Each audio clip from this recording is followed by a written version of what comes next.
चलिए बढ़ते हैं आगे और जयपुर से खबर मिल रही है। पंचायती राज चुनावों के जो नतीजे आए हैं उसके बाद बीजेपी की एक अहम बैठक चल रही है। प्रधान के चुनाव को लेकर मंथन चल रहा है।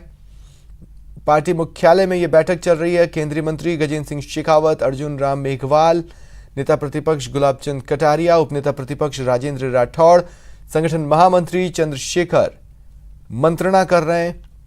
कौन मुखिया होगा, जहां जहां बाड़ाबंदी की गई है वहां पर क्या फैसला लिया जाए, जितने दावेदार सामने आए हैं उनमें से किसको आगे किया जाए जो सभी की सहमति से हो और पार्टी की रणनीति पर भी फिट बैठता हो। ये तमाम बातें जो कि इस मीटिंग का हिस्सा हैं।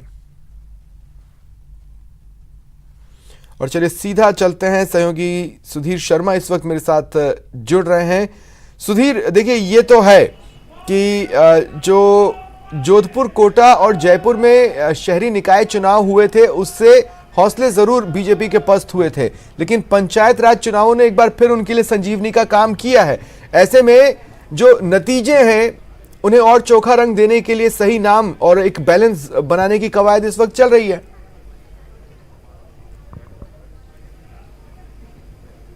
बिल्कुल ये सही है, क्योंकि अब जो अगली कड़ी के रूप में जो निर्वाचन होगा, उन अध्यक्षों का, उन जिला प्रमुखों का कौन बनेगा, उसको लेकर अभी मंथन चल रहा है। लेकिन उससे पहले बीजेपी के मुख्यालय के अंदर जश्न का माहौल है। एक तस्वीर दिखाने दूंगा। काफी जो कार्यकर्ता है वो यहाँ पे आए हैं, खासतौर से जयपुर नगर निगम दोनों के पार्षद हैं, कार्यकर्ता है, वो जश्न ये मना रहे हैं कि पंचायत राज के चुनावों में बीजेपी ने परचम लहराया है। लेकिन अंदर क्या कुछ निकल के आएगा, हमारे साथ बीजेपी के महामंत्री हैं श्रवण सिंह जी, उनके प्रदेश मंत्री हैं, उनसे बात करेंगे। श्रवण जी, क्या तस्वीर है और किस तस्वीर के तहत ये मीटिंग हो रही है, क्या निर्णय लिए जाएंगे? आपने देखा होगा कि कल से जिस तरीके से राजस्थान की जनता ने भारतीय जनता पार्टी को समर्थन दिया है और गांव की सरकार ने किसान, मजदूर, सब जनता जो पार्टी के साथ होकर जिस प्रकार की सीटें आई है, अभी हमारे वरिष्ठ नेता सभी लोग अंदर मंथन चल रहा है। जो सामूहिक निर्णय की जो प्रवृत्ति रही है भारतीय जनता पार्टी की, सभी से विचार विमर्श करके कहाँ पे कौन प्रत्याशी जिला प्रमुख के रहेगा, कौन प्रधान के रहेगा, इस तरीके से सभी वरिष्ठ नेता अभी माननीय राठौड़ साहब, चंद्रशेखर जी। बाड़ेबंदी का क्या रहेगा कि तमाम जगह बीजेपी ने बाड़ेबंदी कर दी गई है। अब बाड़ेबंदी में से कौन कौन से नाम ऐसे निकल के आएंगे, या आप भी कहीं सेंधमारी करेंगे, इसकी भी रणनीति हो सकती है? तो मैंने कहा कि भारतीय जनता पार्टी की रणनीति रही कि सामूहिक निर्णय, जो वहाँ पे जो लोग सारे प्रत्याशी हमारे जीत के आए हैं उनसे चर्चा वहाँ पे हमारे प्रभारी लोग कर रहे हैं, वो यहाँ अवगत करा रहे हैं, उस आधार पे चयन प्रक्रिया चल रही है। और रही बात जिनमें हमारा स्पष्ट बहुमत नहीं है,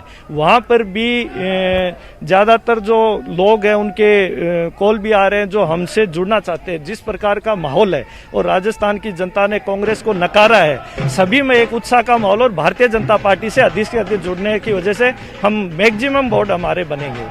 देखिए, क्योंकि इसका जो अगला चरण है वो प्रधान और जिला प्रमुख, उप प्रधान और उप जिला प्रमुख का रहेगा, इसलिए मंथन किया जा रहा है कि तमाम जो बीजेपी के प्रत्याशी रहे जो जीते हैं उनकी बाड़ेबंदी है, वो नजरबंदी में है बीजेपी के। उसके बाद उनमें से नाम तय किए जाएंगे, क्योंकि कमोबेश प्रमुख नेता इन चुनावों से जो लगातार जुड़े रहे उनकी बैठक चल रही है। अब चूंकि कल का निर्वाचन का दिन रहने वाला है, उसके हिसाब से ये आगे की रणनीति तय करेंगे। तो ये नॉमिनेशन सिंबल और ये कब तक बांटने का है, क्योंकि कल परसों पता चला था कि उसके लिए पहले से ही तैयारी बीजेपी कर रही है सिंबल देने की। जी, ये तैयारी हमारी लगभग कंप्लीट है। अभी जो लास्ट फाइनल चरण चल रहा है, बड़े वरिष्ठ नेता सब बैठे हैं। फाइनली लिस्ट डिक्लेयर होने के बाद आज शाम तक हम सब लोगों को सिंबल वितरित कर देंगे और कल इसका नामांकन और चुनाव की प्रक्रिया पूर्ण होगी। देखिए, बिल्कुल बीजेपी, क्योंकि संगठनात्मक रूप से देखा जाए तो संगठन के तौर पे बीजेपी मजबूत नजर आ रही है। उन्होंने पहले से ही तैयारी कर रखी है, पिछले 2 दिन से यहाँ पे तैयारी करी है।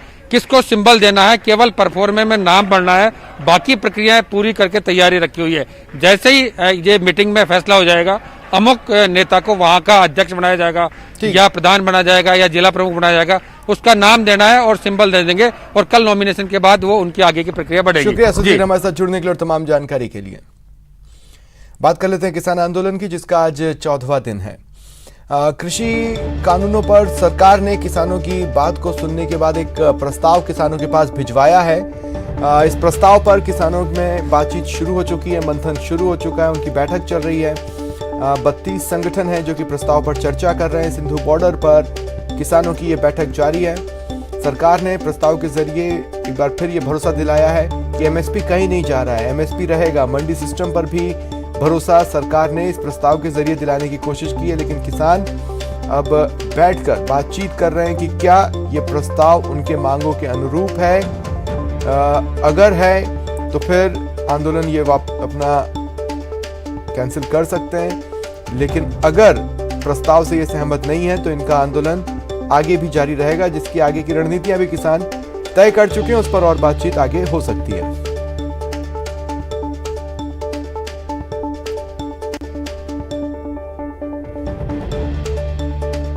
और इधर अखिल भारतीय किसान सभा ने चेतावनी जारी की है।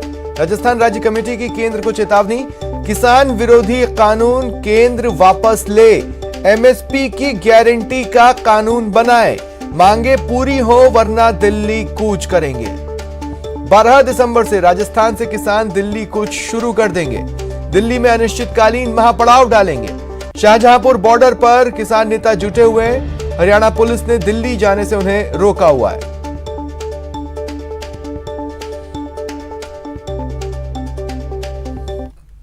और चलिए रुकते हैं एक ब्रेक के लिए।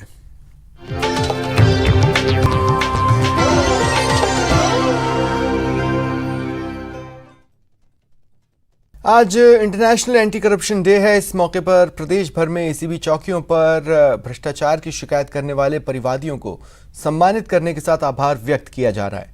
इंटरनेशनल एंटी करप्शन डे पर एसीबी डीजी बीएल सोनी और एडीजी बीएल सोनी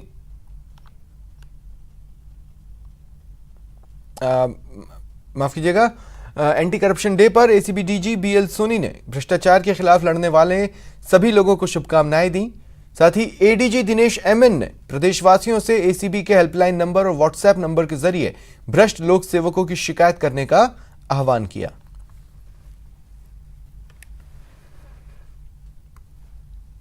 पर एसीबी राजस्थान हमारे उन सभी सहयोगियों को, उन सभी महानुभावों को बहुत बहुत उनका आभार प्रदर्शित करती है, जिन्होंने कि भ्रष्टाचार के विरुद्ध लड़ाई में हमारे साथ कंधे से कंधा मिला करके और आगे आए। मुख्य रूप से उन सभी परिवादियों का जिनसे कि रिश्वतखोर अधिकारियों ने रिश्वत मांगी, उन्होंने रिश्वत देना स्वीकार नहीं किया और एसीबी के सामने आए, एसीबी के साथ आए और उन भ्रष्ट लोक सेवकों को गिरफ्तार करवाया।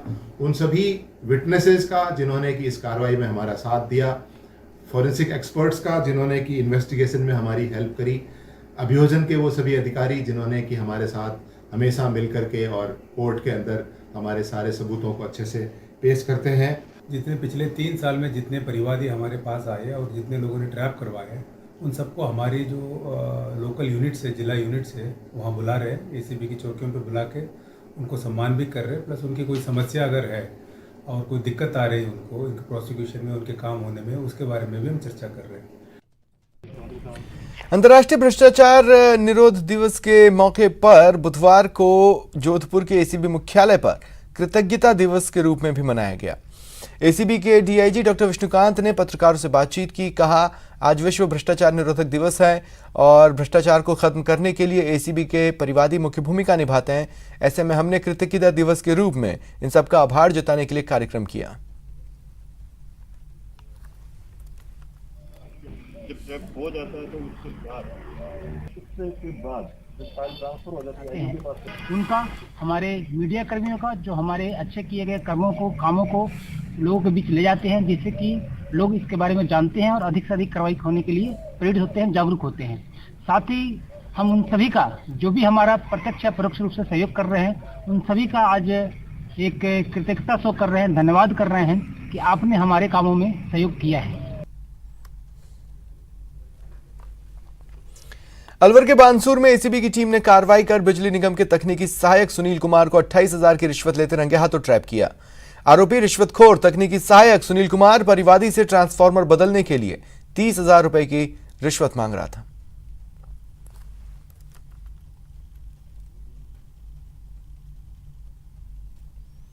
टेकचंद है, उसने एक एप्लीकेशन दी थी कि उसके परसा के बास में उसके एग्रीकल्चर का कनेक्शन है जो 12-13 साल पहले लगा था और ये 10-12 दिन पहले लाइनमैन सुनील कुमार उसके खेत पर आया था और उसने कहा कि जो यहाँ ट्रांसफार्मर डीपी लगी हुई है वो ज़्यादा HP की लगी हुई है, 25 HP की लगी हुई है, जबकि यहाँ आपका कनेक्शन 10 kV का है, तो यहाँ 16 kV की लगनी चाहिए थी। और इसको कहा कि आप इसको ज़्यादा लगने का जुर्माना लग सकता है और आप डीपी चेंज करवाएं। इसके लिए आरोपी सुनील कुमार ने उनसे 30,000 रुपये रिश्वत की मांग की, जिस पर हमने 8 तारीख को वेरिफिकेशन कराया। 8 तारीख को ये सुनील कुमार है, ये परिवादी टेकचंद के घर गया था और 30,000 रुपये की डिमांड हुई, 28,000 रुपये में तय हुआ था। आज इसने सुबह 8-8:30 बजे के पर सुभाष चौक सर्किल भानसूर पर पैसे लेकर बुलाया था इसको, परिवादी को, जिस पर ACB टीम आई थी। और सुभाष चौक सर्किल पर ये आरोपी अपनी मोटरसाइकिल से आया और परिवादी से 28,000 रुपये रिश्वत राशि लेकर अपनी पैंट की जेब में रख ली, जहाँ से हमने बरामद कर ली है रिश्वती राशि।